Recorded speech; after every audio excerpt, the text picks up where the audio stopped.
Is Guardians of the Galaxy Volume 3 the best film since Endgame in the MCU? Is it the saddest MCU film ever?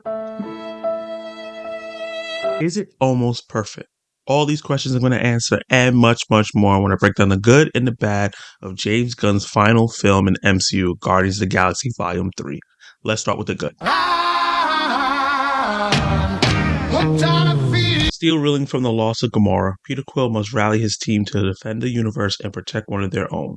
If the mission is not entirely successful, it could lead to the end of the Guardians as we know them. This is just the tip of the iceberg when it comes to the story of this film. James Gunn is in full form here, and I think this is the most confident he's been in making a Guardians film for the MCU. The writing, the comedy, the action, the visual aesthetic is firing on all cylinders, and this is the best well-made Guardians film out of the whole trilogy. And this has James Gunn's signature style all over it. Quirky characters who are very relatable but doing extraordinary things, adding to the cast of characters that just warms your heart. But the difference here is he packs more of an emotional punch than he has done in the first two movies. Emotional, damn it! And I gotta say, it's not in the way that people theorize for months and months and months about this film. All the theories and all the conversations about this film has been headed one way, and I think James Gunn decided to subvert expectations. Depending on how you are and what you came in to expect, that might piss you off or you might be glad. I'm on the other side where I'm happy that he subverted expectations and did something a little different. I had a huge smile on my face like a little kid watching this movie. This is easily the funniest movie in the MCU so far. Multiple gags that build on each other and get funnier as the movie goes, never overstaying its welcome. Multiple character moments between each character that's hilarious but very natural and doesn't feel like an SNL skit. And Gunn getting away with the most crude humor that he's done in the MCU so far. Encourage me to be quite naughty. Executing the first F-bomb in the MCU so far, which caught me off by surprise because I didn't see the little preview beforehand.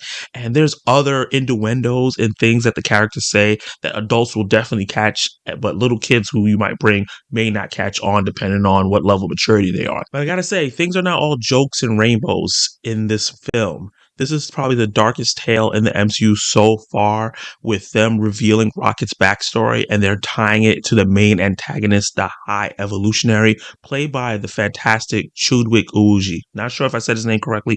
Hopefully I did. But he's going to go down as one of the most despicable MCU villains, period. This story together touches on many darker topics like animal cruelty, people giving animals human-like traits and putting human expectations on them, and that kind of being an emotional abuse moment for animals, and kind of like a Frankenstein and a mad scientist dynamic there that's explored and turned on its head. And I gotta say, for people who do not like animal cruelty in films or are very sensitive to that topic, especially little kids and adults as well, this is going to be a rough movie to watch. There are a lot of dark scenes and topics about animal cruelty and different things, experimentation on animals based on Rocket's backstory, and some of it is going to be hard to get through. For me personally, I was fine, but I know some people are a little bit more sensitive to that. If you are the type of person to turn into John Wick when you see something happen to a dog in a film or to an animal in the film, this might be rough for you to watch. And this is easily Rocket's best performance, or I should say Bradley Cooper's best performance as Rocket through the film, but the VFX looks so great and beautiful on him, and he looks so lifelike. There's a specific shot in the beginning that they do. Wow, he really realized him really well, so you can get physically attached to him also while you get emotionally attached, because there's certain scenes where he has some emotional range, which is crazy. I'm talking about a CGI construct having emotional range, but that's what James Gunn did. That really tugged at the heartstrings and made me well up. And I gotta say, the High Evolutionary played by Chudwick, I think the Chudwick. I'm sorry, I can't say his name properly, but you know who I'm talking about. He's an eccentric character, and he's played very essentially by the actor, and he does a really great job with what James Gunn needed him to do. He monologues a lot, but the line delivery and the emotion put behind it, and how he flips between going real high and crazy to real low and menacing makes the character very, very entertaining. What about the other characters? What about the other Guardians and the other new characters in the film? Well, I gotta give a shout out to Chris Pratt. This is his best performance as Star-Lord. He ranges from being super drunk, almost on Thor level, being depressed over, not having Gamora around, to showing his true leadership and strategy and how he's really come into his own and is really actually a great leader. The one that he bragged about being in the first Guardians, but wasn't quite there, but he finally is here. His character arc is really well detailed throughout the film and spread out, and it's really executed in a very satisfying way. He's resourceful, he's funny, he does the action really well, and he's really great leading man, I gotta say. Mantis, Gamora, and Nebula are more supporting characters, but they're all at their best, with each actress really giving their best performance as the character. Not only is James Gunn's direction, writing, and his visual style firing all cylinders, all the actors give it 110%. You could tell this is going to be the last rodeo for a lot of them. Mantis, adorable, funny, naive, but very, very resourceful when she needs to. You think she's the weak link in the cast and in the story and in action sequences, but she continues to be one of the best parts. She's grown so much since Guardians Volume 2. Gamora finally becoming the badass that she was in the comics and really just being this kind of like bro. Her dynamic with Nebula and how they interact with each other and how they greet each other was so fun and just remind me how I greet some of my male friends. I thought that was really cool to see with female characters, but she was so vicious and just a very different version of this character. And her dynamic with Quill and how they talk to each other, how she's trying to tell him that I'm not the same person as I was, and they tease all that in the trailer. Her arc going from not caring about these characters to kind of being involved into the adventure was done very subtly, but done very well as well. It wasn't forced. It didn't feel like it was tacked on. It made a lot of sense. And Nebula becoming the glue that sticks the Guardians together and really clinging on to them being family. I think Karen Gillan, her best performance was probably in Endgame. This performance right here is right up there with them. She has so many cool upgrades because of Rocket. Her emotional connection to all the different characters and how she interacts with them and how she feels about them, but learns to change her mind, like how she sees them and how she perceives the world is very fascinating. And I hope she's a character that we get to see moving forward because I really like Karen Gillan's performance as her. Groot, Drax, Kerrigan, and the new member to the team, Cosmo the dog, who are all really great in the film, but they're used sparingly. Drax has a bit more to do than the rest of those characters, but they're kind of sidelined just a bit for everybody else's story, especially they're adding new characters and supporting characters throughout the film and having fun cameos. But they're all used really sparingly, and most is one of the new antagonists in the film. That's Will Poulter as Adam Warlock, which is really weird because a lot of promotional videos and pictures was like pushing him as like a character that was going to be major. And while he made a very big impression, I think he did a great job as the character, especially in the first act. He is used sparingly, and he probably has the least screen time out of all the characters. So don't expect some big, like, crazy storyline for Adam Warlock, but he is used well, and I really like the way they portrayed it. And while the plot and the individual stories of the characters is emotional and very personal, the movie finds a way to go big and epic. This is an epic movie. This is a Star Wars, or at least what Star Wars thinks it's trying to be, level film, and is really, really fun, but also really, really sad, and it has that juxtaposition there where they kind of almost balance it perfectly. I'm going to talk about it in the bad, why I think that it swayed a little too far on one end and didn't balance it perfectly, but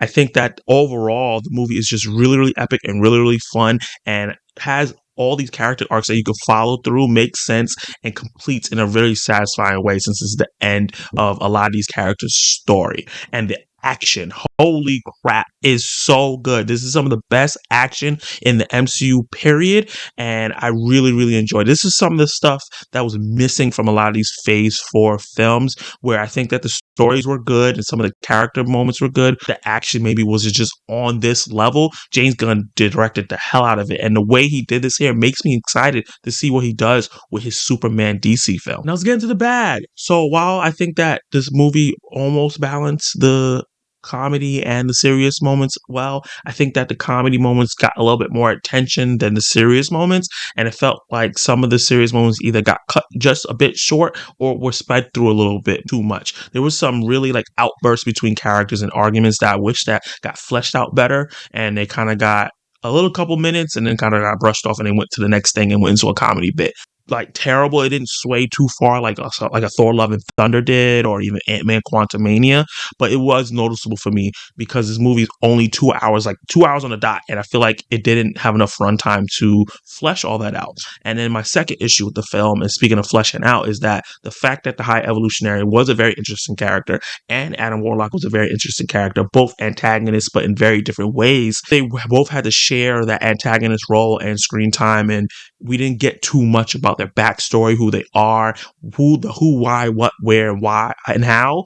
And I really wish that some more time was spent on fleshing these characters out. I think that the High Evolutionary is a really good villain, really solid villain, but I think that if they would have given him more time, that he could have been a really great villain, one of the best villains in the MCU. He's above a lot of the mid-tier villains, but he's not as high as like a Killmonger, a Vulture, a Thanos. I think that the actor did a great job. I think that the writing for the character was really done well. I just wish some more time was spent on his backstory, and the same thing for Adam Warlock. I think that I wish there was some more time to understand why he was the way he was and what the whole point of his character was in the first place. I just wish that they spent a little bit more time on that, and not to say they take anything out of the plot, just make the movie a little longer so we can get more time with those characters. So let's give it a verdict. So yeah, this is the best MCU film we've gotten since Endgame, and I am not someone that has hated the MCU films. The last two and a half films have been like okay, but I appreciate some of the earlier films in Phase 4, and I like Black Panther: Wakanda Forever, but this one just had all the things that it needed to be and had all the elements. It's not only is the best of the three Guardians of the Galaxy films, and I hold the first one to a high regard, but it tops that to me in every aspect. But it's one of the best MCU films and just one of the best comic book films that were ever made. I think that it does have that emotional punch, and it is a lot sadder than the other films, but it still is a lot of fun. And I saw a lot of people saying that the movie wasn't as fun as the other ones, and I was like, I laughed so much throughout this film. I don't understand where that comes from, and it's bigger, is more visually appealing. The aesthetic and everything here is just colorful and vibrant and creative. That's the biggest thing. The film is creative on every aspect, whether it's some of the story plots being different from what you see in a comic book film, and some of the planets and things that they go to is very different, and it's not bland like sometimes you see where they don't really, the director or whoever's doing the visuals didn't put much effort in being creative, and the action is done really, really, really well. I really, really appreciate this film. This is one of my favorite movies of the year, and it's going to be hard for another comic book movie to top what James Gunn was able to do here. So with that said, I'm going to give Guardians of the Galaxy Volume 3 an A. If you've seen the film already, did you like it? Did you hate it? What would you rate it? And if you have not seen the film, based on my review, are you going to check it out or are you going to wait for it to stream? Let me know all those thoughts down below in the comments, and let me know what you thought about the after credit scenes.